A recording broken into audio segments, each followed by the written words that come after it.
Entonces, ahora nosotros vamos a profundizar un poco el manejo del shock hemorrágico por trauma.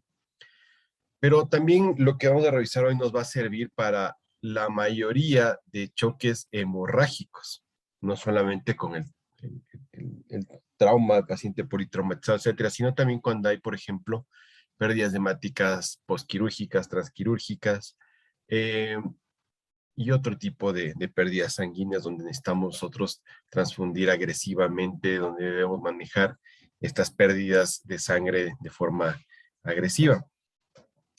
Porque me da a veces mucho pesar de ver cómo nosotros nos enfrentamos a una pérdida masiva de sangre, eh, siendo a veces o muy mezquinos o muy generosos con las transfusiones sanguíneas, buscando ningún objetivo, solamente pasar y pasar y pasar y pasar y pasar. Entonces la idea es que ustedes tengan un enfoque, un manejo un poco más buscando objetivos de qué estoy tratando de hacer, cuándo elegir una técnica u otra. Entonces fíjense que nosotros en lo que habíamos visto después de del manejo inicial, de la evaluación inicial, cuando tratamos ya de compensar al paciente, vamos identificando lugares, tratamos de hacer monitorizaciones, invasiones o de pronto derivar ese paciente a sala de operaciones. Entonces, cada acción que nosotros debamos realizar en los enfermos tiene que ser claramente establecida, definida y buscando un porqué. Y lo más importante, tratar de no hacer daño a los enfermos. Fíjense ustedes, aquí hay una imagen clásica, ¿no? De un paciente con signos clarísimos de fractura de base de cráneo, tiene los famosos ojos de mapache, y le pasamos una sonda gruesa a través de la nariz, la misma que fue a depositarse en la bóveda craneana, ¿no? Entonces, una imagen clásica que habitualmente en la mayoría de clases de trauma craneoencefálico, craneofacial, suelen presentarnos. Pero si ha pasado, si sucede y nuestra máxima de primero no hacer daño debería estar siempre presente y pensar que cada acción que voy a tomar puede tener una consecuencia buena o mala. Entonces, ¿cuándo hacemos todo esto? Cuando la resucitación y estabilización está razonablemente completada, es decir, ya hemos descartado las cuestiones que amenazan la vida, entonces ahora sí nos dedicamos al manejo de otras cuestiones.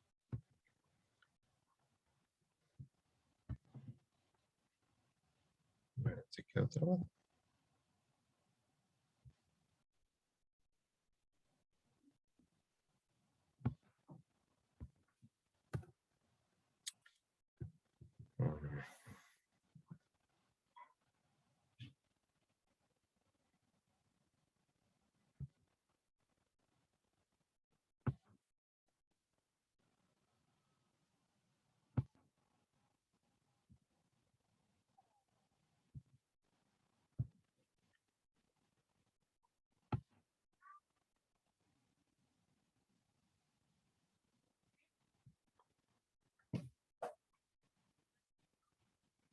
Pues se nos dañó.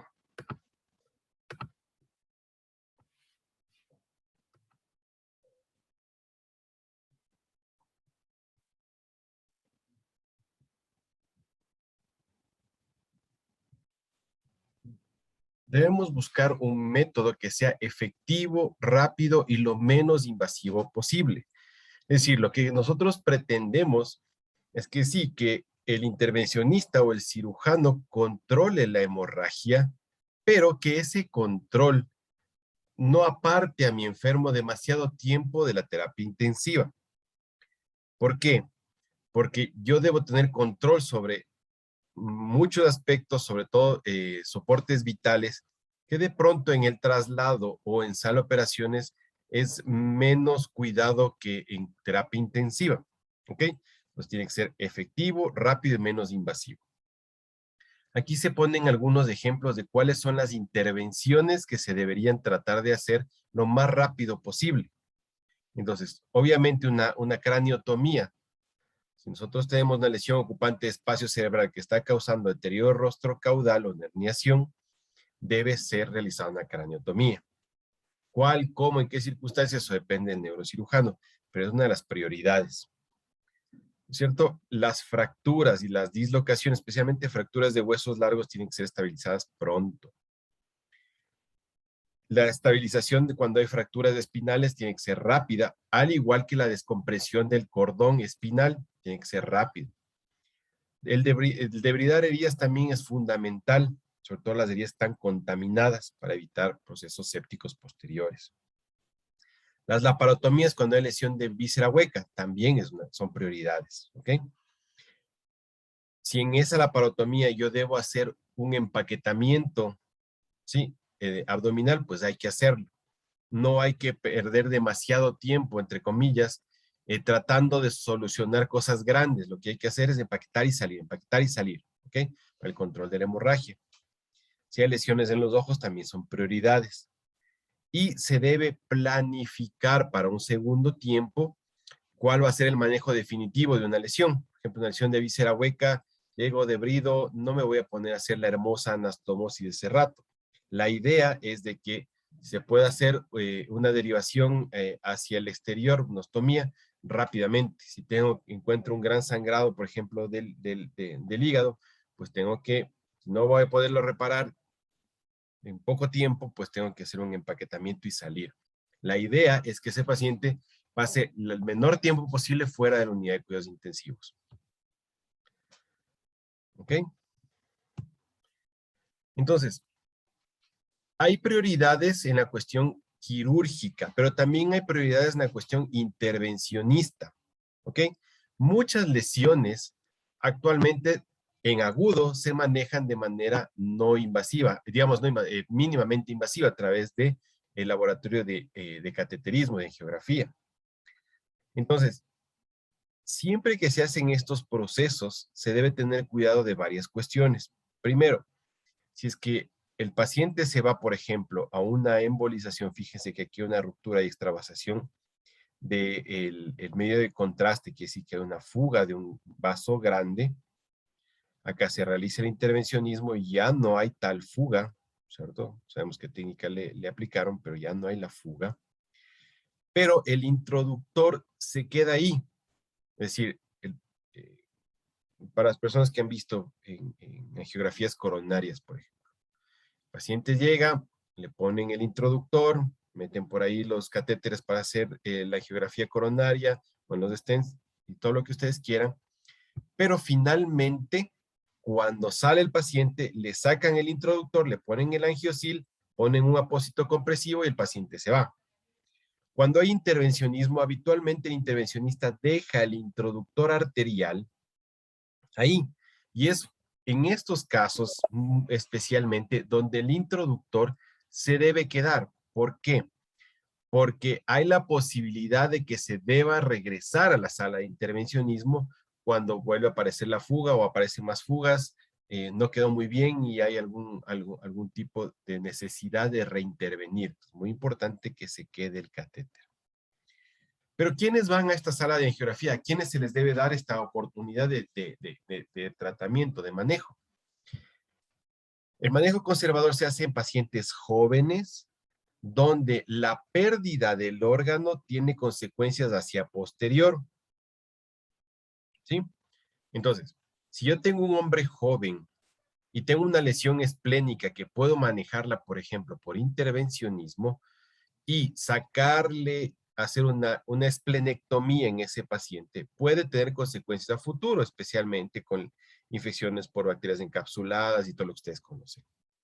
Entonces, yo valoro riesgo-beneficio y digo, este paciente es muy probable que se beneficie de radiología intervencionista y no precisamente de hacer una extracción del órgano. Entonces, ese tipo de cosas son súper importantes. Pero hay otra condición adicional, ¿sí? Que el paciente ya debe estar estable después de la resucitación inicial. Es decir, tengo el paciente, lo estabilizo, identifico la lesión y valoro. Ya está estable, puedo decidir si se va a radiología intervencionista o se va a sala de operaciones. Pero no en pacientes inestables. Si el paciente está inestable y tiene una pérdida de sangre que le está amenazando la vida, pues tiene que ir a sala de operaciones. No funciona acá el intervencionismo. fundamental. Le hicieron a este paciente intervencionismo, al otro día estable al piso. No. Es un paciente que necesita vigilancia. ¿Por qué? Porque el pico máximo de resangrado se ha visto al 5.º día. Entonces, ese paciente puede de alguna manera tener monitorización. Si no sea una UCI, puede ser un cuidado intermedio. Hasta el 5.º día, pues, es importante. También hay que tomar en cuenta que este paciente muy probablemente necesite reintervenciones y debe estar listo para bajar inmediatamente a sala de operaciones o sala de angiografía. Pues debería quedarse en nada por oral. Entonces, tiene características especiales este paciente que sea intervencionismo. Primero, que sea joven y que el órgano afectado pues sea valiosísimo. Todos los órganos son valiosos, pero son valiosísimos en los jóvenes donde la pérdida del órgano puede traerle consecuencias a futuro. Por ejemplo, un riñón, el vaso. Segundo, debe estar estable luego de la reanimación inicial. Le reanimamos, está estable, puede ir a intervencionismo. Tercero, el pico máximo de resangrados al 5.º día. Por eso debe estar listo para ir nuevamente a cateterismo o a sala en cualquier momento.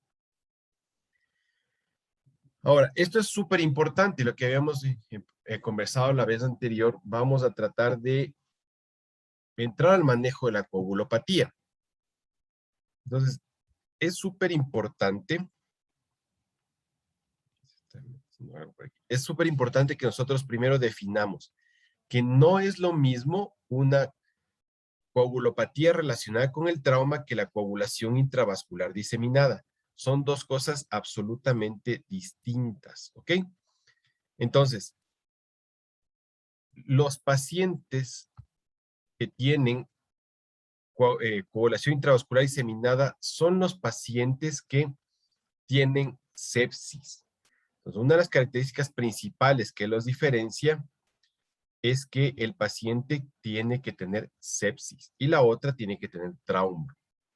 Entonces, es muy frecuente el error en que estamos hablando de un paciente con choque hemorrágico y dicen, no, es que ya hizo coagulación intravascular diseminada. Y yo les voy a preguntar, ¿y cuál es el foco séptico? Entonces, una cosa es la coagulopatía inducida por el trauma y otra cosa es la coagulación intravascular diseminada en el séptico. ¿Ok? Entonces, como primera diferenciación que debe estar el concepto claro entre ustedes. Pues que no les vuelva a escuchar a alguien que un paciente con choque hemorrágico diga, no, es que tiene una coagulopatía por, ya hizo coagulación intravascular diseminada. No, son entidades que tienen diferenciaciones claras. Aparece la coagulopatía inducida por el trauma en más o menos el 25% de los politraumas. ¿Sí? ¿Qué suele producir esto? Y es algo que ustedes ya habrán visto en las unidades de cuidados intensivos. Que como empieza a haber coagulopatía, el cirujano dice, no, así yo no entro a operarle, porque se me va a desangrar en sala de operaciones. Y tiene razón. ¿Cuántas veces hemos hecho operar a cirujanos un poco a la fuerza a pacientes que están con coagulopatía? Decimos, no, es que hay la llave abierta, tienes que entrar a cerrar. Y de pronto dicen, ¿sabes qué? No encontré ningún foco. Claro, todo sangraba. Y claro, puede ser que el paciente ya esté en coagulopatía. Nosotros insistimos que hay un vaso sangrante y finalmente no es eso, es la coagulopatía. Entonces, muchos de los cirujanos ya con experiencia dicen, no, este paciente está coagulopático, yo no entro a las operaciones mientras tú no compenses. Pero si sigue sangrando, no se va a compensar. Pues deberíamos hacer el intento de compensar. ¿Ok? ¿Cuáles son las características fisiopatológicas que nos llevan a la coagulopatía inducida por el trauma? El shock, y hay obviamente en el shock disfunción endotelial. Hay hiperfibrinolisis, y esto es fundamental después para el manejo. ¿Ok? Acuérdense, la hiperfibrinolisis, inicialmente local y después se expande y se hace sistémica. Se pierden, no solo, cuando el paciente sangra, pierde todo, pierde glóbulos rojos, pierde plaquetas, pierde factores de coagulación, pierde fibrinógeno, entonces se pierden plaquetas y factores de coagulación en el momento que está sangrando. Hay un factor dilucional también, y el primero en perderse cuando empieza a diluirse el paciente es el fibrinógeno. ¿Ok? Entonces, cuando empiezan a hablar de coagulopatía dilucional en el paciente que ha sangrado y estamos reponiendo con cristales, etcétera, acuérdense que solamente es una parte de la fisiopatología compleja de la coagulopatía inducida por el trauma. ¿Ok? No es solamente, no, es que tiene coagulopatía dilucional. Digo, pero no debe ser solamente la dilución, debe haber más factores. Y claro, es solamente uno de los 5 factores principales que inducen la coagulopatía. Entonces, de pronto utilizar el término coagulopatía dilucional no es tan adecuado, siendo que es algo mucho más complejo que solamente la dilución. ¿Ok? Y la hipotermia y la acidosis. Ya saben, hipotermia, acidosis, ¿cierto? Hipotensión, paciente muerto. Entonces, fíjense que esta es la fisiopatología completa de la coagulopatía inducida por trauma. Son los 5 aspectos principales. Entonces, hablar de uno solo es que perdió factores, sí, pero también hay disfunción endotelial, hay hiperfibrinolisis, etcétera, etcétera. Entonces, nuestro manejo del enfermo va a tener que abarcar estos aspectos. Entonces, primero, sacarle el shock para que no haya más disfunción endotelial, ¿cierto? Mejorar su perfusión, cortar la hiperfibrinolisis con fármacos, en este caso está demostrado que con fármacos se puede hacer. Si perdió factores de coagulación y plaquetas, hay que reponer, al igual que el fibrinógeno. Y ese paciente tiene que estar, o sea, hay que tratar de corregir la acidosis lo más pronto posible y eso se logra mejorando la perfusión y además hay que abrigar al paciente. No hay que permitir que se profundice la hipotermia y los líquidos que se van a administrar tienen que estar calentados, pero no en el micro, tienen que estar calentados en calentadores de soluciones. Por eso los calentadores de soluciones en urgencia sobre todo y en sala de operaciones son fundamentales. Entonces, un paciente con hipotermia, acidosis metabólica y coagulopatía muy probablemente esté muerto. Algo que les ofrecí la clase anterior es revisar esta cuestión del tromboelastograma. No sé si alguien me decía en la clase anterior que había alguna vez revisado un poco el tema. Me hacen acuerdito de quién era.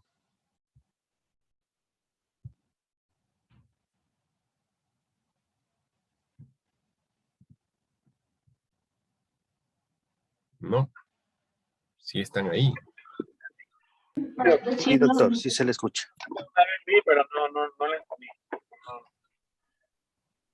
¿No?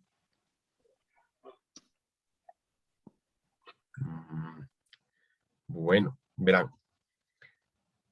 Esta es una técnica que se está cada vez aplicando muchísimo más, especialmente en los departamentos de urgencias y en los departamentos de cuidados intensivos. Aunque realmente nacido a partir de los análisis de los médicos hematólogos, nos da una visión global de la coagulación de nuestro enfermo. Entonces, hay varios trabajos que, como en algún momento les dije, el paciente llega a la sala de emergencia con choque hemorrágico y dentro de las primeras tomas de laboratorio que se hacen se manda una muestra para tromboelastografía. ¿Por qué? Porque el tromboelastograma lo que nos ayuda es a valorar desde la coagulación hasta la fibrinolisis, es decir, cómo se coagula y cómo se lisa el coágulo. Con este estudio se toma una muestra y se le coloca en un dispositivo, en una máquina. Y poco a poco, en cuestiones de pocos minutos, ya nos empieza a dar trazados que tienen tiempos específicos. Empecemos. Acá nosotros tenemos la línea R, ¿sí? Que es el tiempo de reacción. Habitualmente dura entre 5 y 7 minutos. Esto se debe trazar entre 5 y 7 minutos. Luego viene este rango, ¿sí? Que se llama la onda K, que se llama el tiempo de coagulación, que habitualmente es de 0 a 4 minutos. Esta región de acá. Luego viene el ángulo alfa, ¿sí? Que habitualmente tiene entre 47 y 74 grados. Entonces, donde se va a expresar la fase inicial, ¿sí? De la coagulación, de la conformación del coágulo. ¿Ok? Entonces, debe tener esta medida entre 47 y 74 grados. No es que lo vamos a medir, la máquina ya nos da los valores, ¿ok? Luego tenemos la amplitud máxima, ¿sí? La amplitud máxima que está entre 55 y 73 milímetros. Y desde aquí va a la fase de la fibrinolisis. ¿Ok? Y aquí tenemos el LY30, ¿sí? Que es el índice de lisis del coágulo. ¿Ok? Entonces, con estos valores y con esta morfología, nosotros podemos tener patrones determinados. Acá nosotros tenemos la imagen reportada de un tromboelastograma normal. Pues tenemos una R, una K, un ángulo alfa, una máxima amplitud aquí, y empieza la fibrinolisis acá. Entonces, este es el dibujo normal. Fíjense en este dibujo donde la R y la K están súper prolongadas, o sea, necesita un tiempo largo, largo, largo para la coagulación, con un ángulo alfa estrecho, ¿sí? Y una amplitud máxima también estrecha, nos puede determinar que este paciente tiene problemas con la anticoagulación y deficiencia probablemente de factores de coagulación. En este enfermo, lo más probable es que se beneficie de transfusiones de plasmas, donde se puede obtener factores de coagulación. ¿Ok? Tenemos este paciente donde tiene la amplitud máxima disminuida. Aunque parece un dibujo cercano un poco a la figura inicial, pero nos fijamos que la parte inicial, el inicio de la coagulación, valga la redundancia, es largo. El ángulo alfa también es pequeño, no tan pequeño, pero sobre todo la amplitud máxima es donde tenemos problemas. Aquí podemos hablar de un problema de trombocitopenia o que este paciente tiene bloqueadores de la función plaquetaria activos. Esto es muy importante en enfermos que están con antiagregación crónica. Entonces digo, ¿será que le transfundo plaquetas porque está sangrando quizás desde el clopidogrel que le tiene así? Entonces, con un tromboelastograma yo puedo confirmar que sí, o si tiene número de plaquetas, de contagio de plaquetas normales, pero tengo ese problema, puede ser que alguno de los fármacos que está recibiendo me inhibe la agregación plaquetaria y por eso se me dibuja así.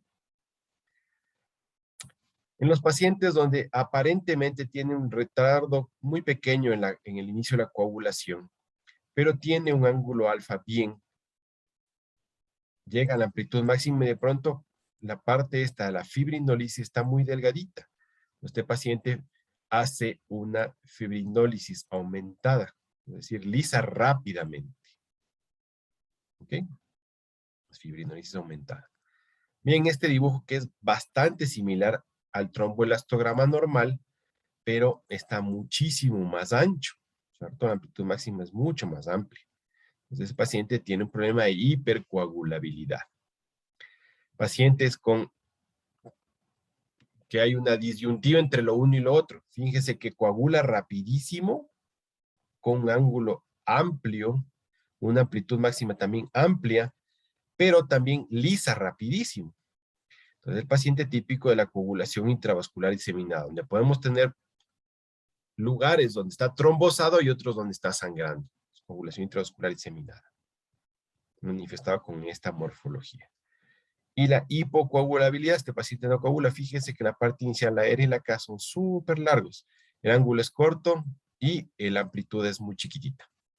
Entonces son los patrones más encontrados en esta cuestión del tromboelastograma. ¿Aquí hay alguna pregunta o alguna duda?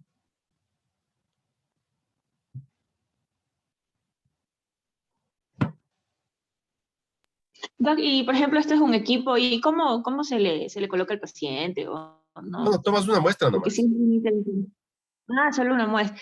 Sí, sí. Solo, Ya, solo tomas perfecto. una muestra y mandas la muestra en el tubo que te da el laboratorio para tromboelastografía, ¿no? Entonces tienen Y eso algunos, también pues, reactivos. ¿Perdón? no, si lo hacen en todos lados o... Porque nunca he escuchado Entiendo eso. que tienen el tromboelastograma en el Andrade Marín, en el Metropolitano. Hasta ahí tengo entendido. Creo que debe haber en algún otro más. Doctor, buenos días. En el Hola, Enrique Alfonso. Garcés también nosotros disponemos de ese aparatito y tuvimos un inconveniente con un problema de coagulabilidad con unos pacientitos por medicación. Entonces Ajá. ahí le utilizamos este elastograma. Entonces, más que todo, teníamos problemitas un poco con la técnica de la prueba, pero a la final pudimos aprender un poco sobre esta situación. Utilizamos aproximadamente hace unos 3, 4 meses atrás en el hospital, en el Enrique Garcés. Ajá. Sí, porque entiendo que hay una empresa que empezó a traer los equipos ¿cómo hacen ahora, no? Traen el equipo y lo que piden es que compren los reactivos y los tubos y todo eso. Nosotros, como hospital, trajimos para el asunto de los trasplantes hepáticos. Como hacen mucho trastorno de coagulación, entonces era fundamental. Entonces, trasplante hepático, trasplante pulmonar, cirugía cardíaca, se está utilizando mucho. Ayer, por ejemplo, que hubo un paciente con un aneurisma de aorta ascendente disecado, una mujer joven, con dificultades con choque hemorrágico transquirúrgico y muchas dificultades para el manejo, tuvieron que utilizar tromboelastografía y tenía realmente déficit de factores, o sea, tenía un dibujo bastante parecido a este y reportado por hematología, pues entonces procedieron a la corrección de los factores, ¿no? Entonces son situaciones muy puntuales, pero claro, acá nosotros estamos empezando el uso. En el primer mundo, pues como les digo, el paciente politraumatizado entra a tromboelastografía y hay unos muy bonitos trabajos que no tienen una evidencia enorme, pero son unos trabajos bastante bien hechos y buena evidencia acerca de su utilidad en las salas de emergencias. Aquí, por ejemplo, podemos ver algunos ejemplos, algunos valores de pacientes que tienen, por ejemplo, muy cortito la fase inicial. Fíjense acá. Tiene muy cortita. Pacientes que tienen amplitud corta, amplitud no muy amplia, el ángulo también no es muy bueno. Pacientes que tienen déficit de todo, no coagulan bien y lisan rápido. Entonces, todo esto nos puede ir dilucidando la tromboelastografía. El dibujo, claro, nos da una idea, pero lo más importante es ver que los ángulos, las distancias sean las adecuadas, que estén dentro de valores. Según eso, uno ya puede ir interpretando esto, que es lo más importante, a cuál más se parece y qué nos puede aportar y cómo podemos solucionar el problema del enfermo. ¿Sí? Entonces, ahora, ya hemos diagnosticado, ya sabemos que tiene un problema de coagulopatía mi paciente y necesitamos manejarlo. En la sala de cuidados intensivos debemos manejarlo. Entonces, como premisas, mantener normotermia. A veces eso de abrigar al paciente lo tomamos como secundario. Dice, viejito, usted le está poniendo que le abriguen al paciente. ¿Cómo así? Sí, es importante en estos enfermos, muy importante. Como le decía también, el calentar las soluciones para este enfermo va a prevenir un poco que se nos vaya la hipotermia. Corregir la acidosis, pero corregir la acidosis, y ustedes saben muy bien que para el intensivista corregir la acidosis no implica aplicar bicarbonato, ¿sí? Lo que tiene que hacer es tratar el shock. Y dentro de ese manejo del shock, no abusar de la solución salina. No abusar de la solución salina, no abusar de la solución salina es importantísimo. La acidosis hiperclorémica mata. No abusar de la solución salina. Tiene que solicitarse pruebas cruzadas. ¿En qué pacientes? Pacientes que tienen hemoglobina baja, sistólica menos de 90, más de 120 latidos por minuto, el Glasgow que baja de 9, hipotermia, déficit de base mayor a 2, lactato más de 2. Cuando tenemos un tromboelastograma normal de inicio, paciente con ISS mayor de 22, paciente que se planifica una cirugía y que hay un elevado riesgo de sangrado, y si el paciente visiblemente está sangrando. Entonces, estas son cosas fundamentales que a veces no tomamos mucho en cuenta, pero deberíamos tomarlas. Entonces, cuando ustedes ya sean médicos tratantes que están no muy lejos de aquello, va a venir su médico residente y va a decir, doctor, ¿le pido sangre o le pido que alisten? Y dices, chuta, y ahora le pido, no le pido. Entonces, no es que ahora, ¿qué hago? ¿Le pido o no le pido? Hay criterios para mandar a pedir o no, o alistar la sangre, de acuerdo a cómo sea el protocolo en cada hospital. Si yo tengo un paciente que reúne algunas de estas características, pues le pido que ya me alisten sangre, no en todos, porque hay por costumbre en algunos lugares, el paciente de UCI va a ir a hacerse una colecistectomía. Entonces, alistar paquetes celulares y hacer pruebas cruzadas, ¿por qué? ¿Cómo así? Ah, pero dicen, sí, el paciente va a ir a una fijación de una fractura trifragmentaria o multifragmentaria del fémur proximal y distal. Eso sí, yo preveo que va a haber una hemorragia. O el paciente simplemente llegó a la unidad y tiene que bajar a sala de operaciones, pero vino con un ISS de 22, 23, 24. Digo, no, este paciente es un paciente crítico que va probablemente a requerir una sangre o hemocomponentes. Entonces, de ahí parte que la estructuración, por ejemplo, el programa de trauma que están revisando ustedes va desde identificar scores por estas cuestiones, porque si ustedes ahorita dominan el ISS en teoría, entonces ya podemos hablar libremente de un ISS mayor de 22, ¿no es cierto? Entonces, por eso es importante ir desde lo más básico y a veces tedioso a esta parte que realmente ya es el manejo que ustedes van a hacer como intensivistas. Entonces, muy importante, si reúno alguna de estas condiciones, yo sí mando a alistar sangre, sí mando a hacer pruebas cruzadas, sí mando a identificar tipo de sangre y factor RH, porque es muy probable que requiera hemocomponentes. Numerito mágico 7, numerito mágico 9, no sabemos acá en Quito.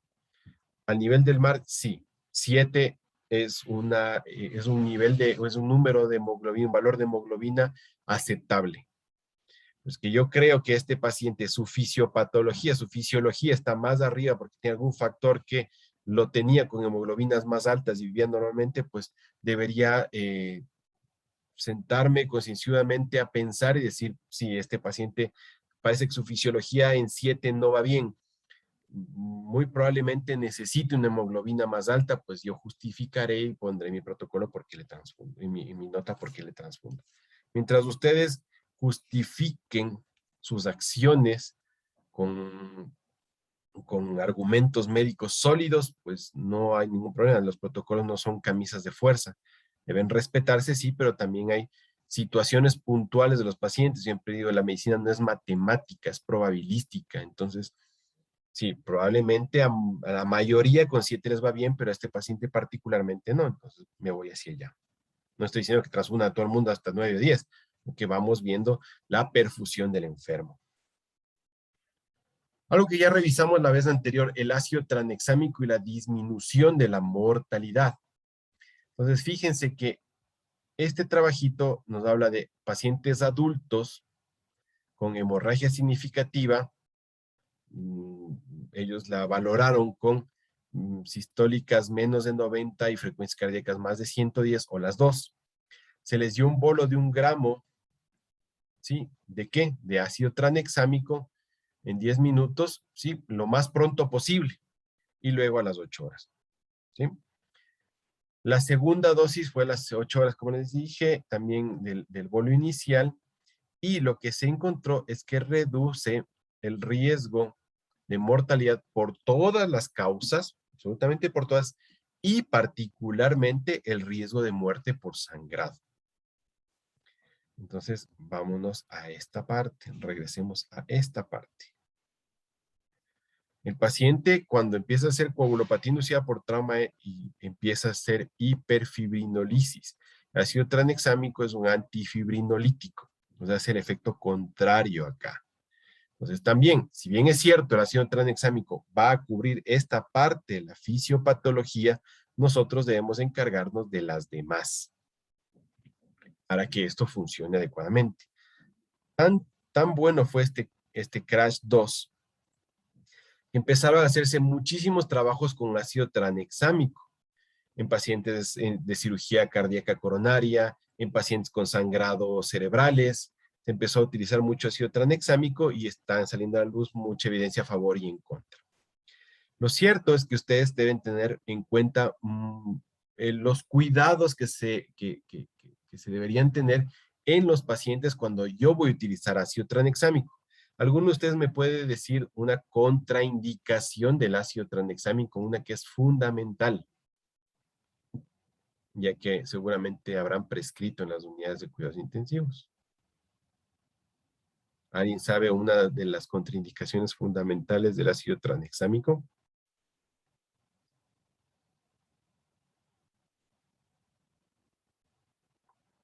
No, todavía no. No. Bueno, una de las contraindicaciones fundamentales del sangrado urinario, ¿no? Si nosotros tenemos que el paciente tiene hematuria, es una contraindicación formal del uso de ácido tranexámico. ¿Por qué? Porque si ustedes le ponen ácido tranexámico y ese paciente con hematuria empieza a coagular en los ureteres, van a producir insuficiencia renal postrenal. ¿Ok? Van a obstruir la vía urinaria y ese paciente va a tener un problema adicional, que es una insuficiencia renal postrenal. ¿Ok? Tiene otras contraindicaciones, pero es una de las más importantes si tengo un paciente politraumatizado. Si tengo un trauma de pelvis con hematuria, pues eso ya me limita al uso del ácido tranexámico. ¿Ok? Mucho cuidado con aquello. Los plasmas frescos congelados, pues si el paciente no tiene un INR mayor de 1.5, pues no debería recibir. Más o menos lo que se calcula es que debe recibir a 10 a 15 ml de plasma por cada kilogramo de peso real, ¿no? Y hay que tener mucho cuidado porque vienen congelados y cuando se les recalienta rápidamente empiezan a perder factores de coagulación, por eso es que pasan congelados. Hay que administrarlos pronto. Los crioprecipitados deberían administrarse si el fibrinógeno cae de 150 dicen unos, otros dicen de 100, y es un paquete de críos por cada 10 kilogramos de peso, al igual que las plaquetas, un paquete por cada 10 kilogramos de peso, si es que el paciente tiene menos 75,000 de plaquetas en presencia de hemorragia o menos de 100,000 en trauma de cráneo encefálico hemorragia masiva. Otras guías dicen 90,000. Pero bueno, más o menos son los valores que están establecidos. Particularmente, si yo veo un paciente y tiene un trauma de cráneo y tiene menos de 100,000, yo le transfundo. No estoy esperando a las 90. Y si el paciente también está en hemorragia masiva, está en protocolo de transfusión masiva, ustedes ya conversamos la clase anterior acerca de esto. Muy bien, el complejo protrombínico. Ahora nosotros tenemos la facilidad de que tenemos complejo protrombínico envasados en viales que podemos administrar, especialmente cuando hay déficit de factor 2, 7, 9 y 10. También cuando hay déficit de proteína C y S.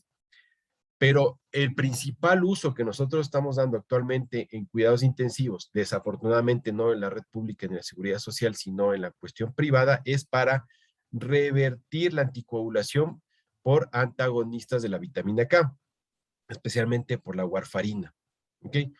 ¿Por qué? ¿Por qué nosotros preferimos utilizar complejo protrombínico?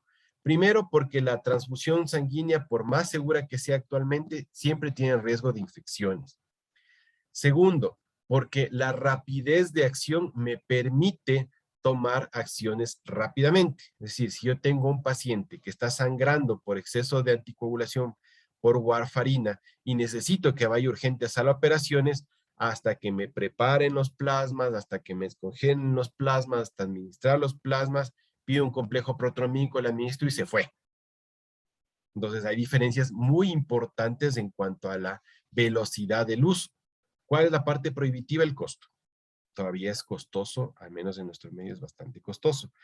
Pero frente a una situación que amenaza la vida, riesgo-beneficio, pues le pongo complejo protrombínico. En algún momento, algunos... Dime. Doc, pero realmente el precio de, por ejemplo, de Octoplex comparado con la cantidad de plasmas y que se va a utilizar, o sea, tampoco es que difiere mucho, ¿no? O sea, claro, nosotros vemos que un apoyo de Octoplex vale como $1,000, me parece. Pero los plasmas, igual si uno los compra en Cruz Roja, o sea, el valor es considerable. Y si estamos hablando que vamos a usar por lo menos 6 o a 8 plasmas, o sea, la diferencia de precio termina siendo no muy alta. Claro. El problema, como bien dice, es que no está dentro del cuadro básico y todavía no se usa dentro de los hospitales públicos, pero realmente tiene menos complicaciones, mejor evolución al paciente que recibe estos complejos protrombínicos que incluso el plasma.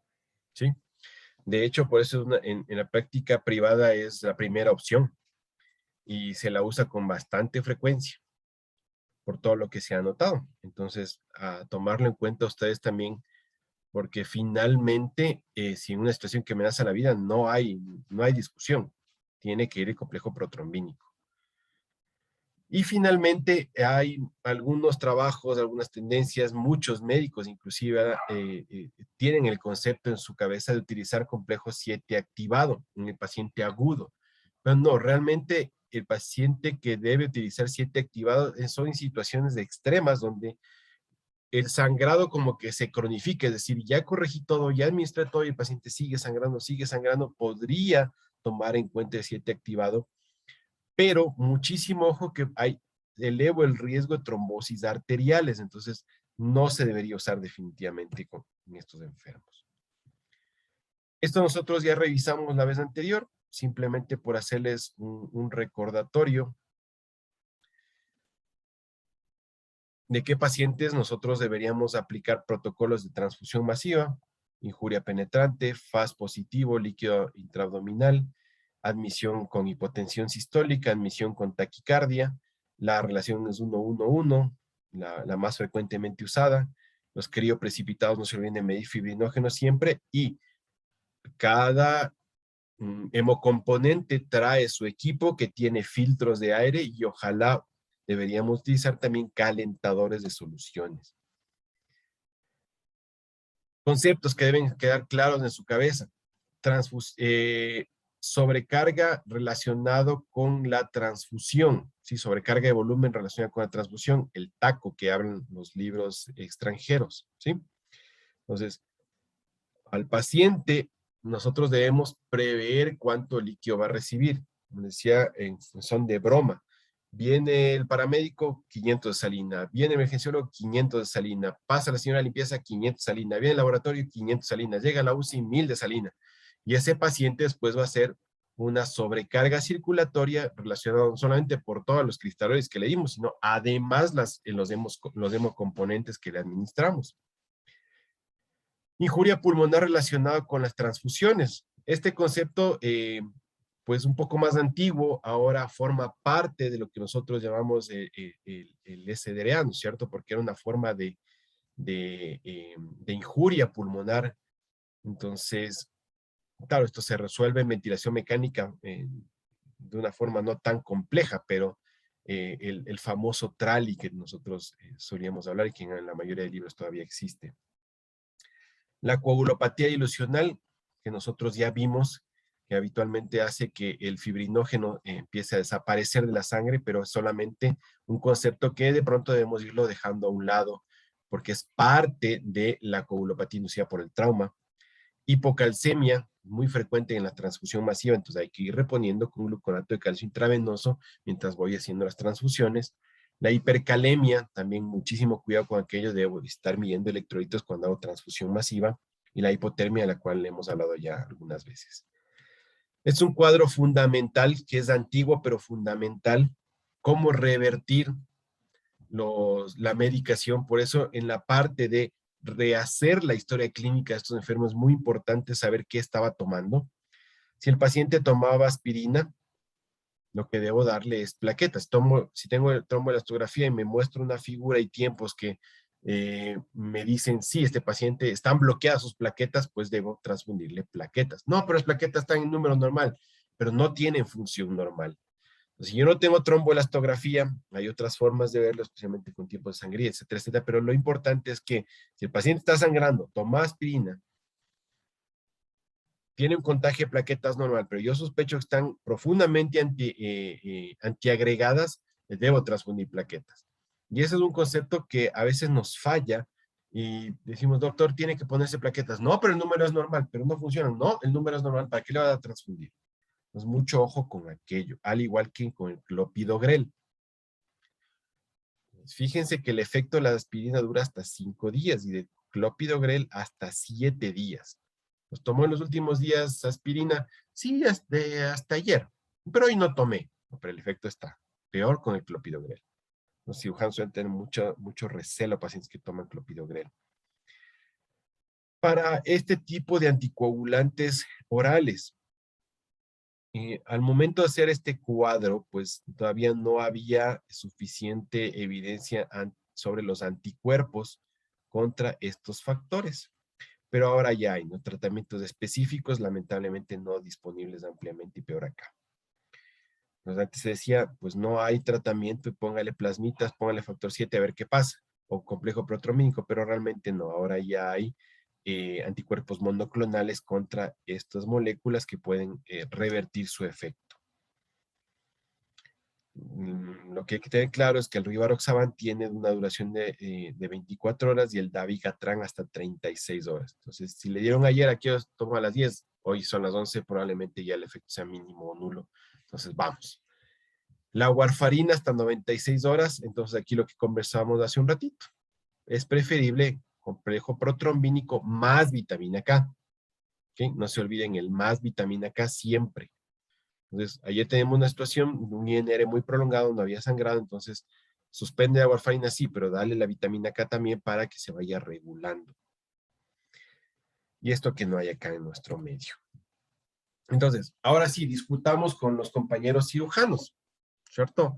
Entonces, yo necesito que este paciente, claro, le estoy compensando, ya estoy superando la coagulopatía, he visto los 5 factores fisiopatológicos y cada uno los he ido corrigiendo, pero necesito que me ayuden con la parte quirúrgica. Entonces, ¿qué es una cirugía de control de daños? Es una cirugía rápida para controlar sangrados, de contaminar heridas utilizando procedimientos simples. Ese es el concepto. Entonces, una cirugía rápida que controla sangrados, decontamina heridas en procedimientos simples, no complejos, es decir, cortos.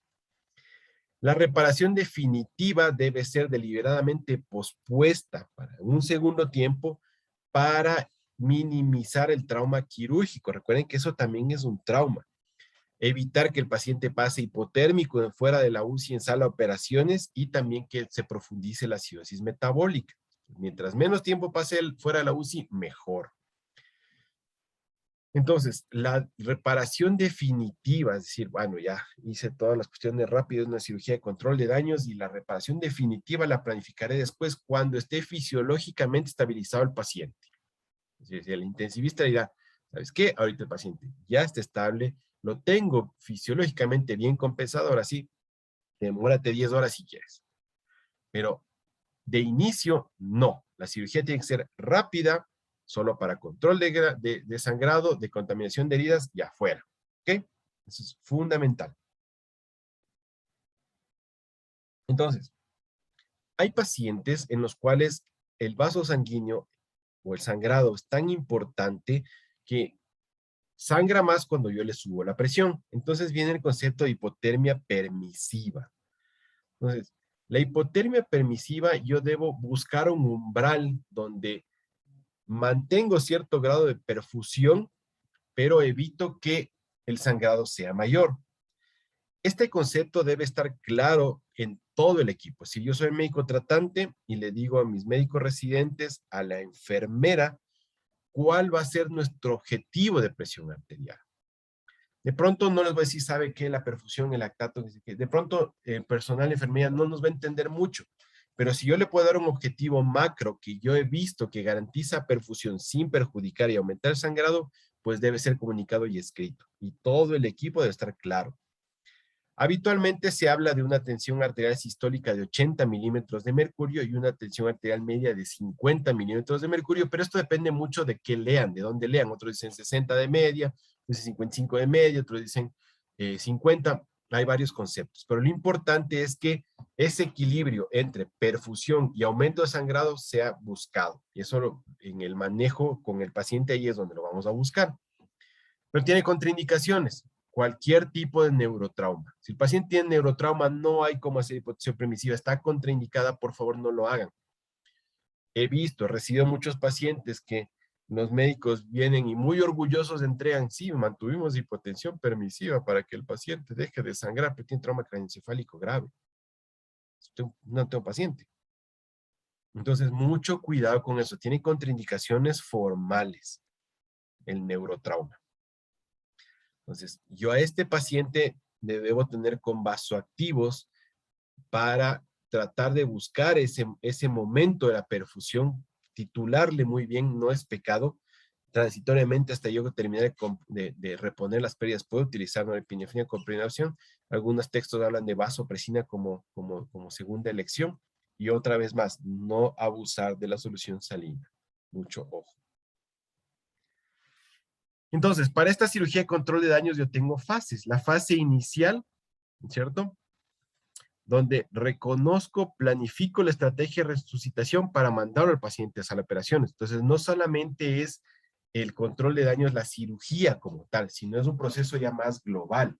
Pues yo reconozco que hay que corregir, planifico cuál es mi estrategia de resucitación para este enfermo. Digo, no, protocolo de transfusión masiva se fue y lo transfiero a sala de operaciones en ese protocolo. ¿Qué debo hacer inmediatamente como acto quirúrgico? Lo que les dije, control de hemorragias, de contaminación de heridas. Esos son los objetivos, no hay más. No, es que aquí va un clavo intramedular con doble seguro, el clavo cerrojado. No, no, no. Solamente control de hemorragia, de contaminar heridas, punto, se acabó. Y columna espinal, sangre, descomprimir.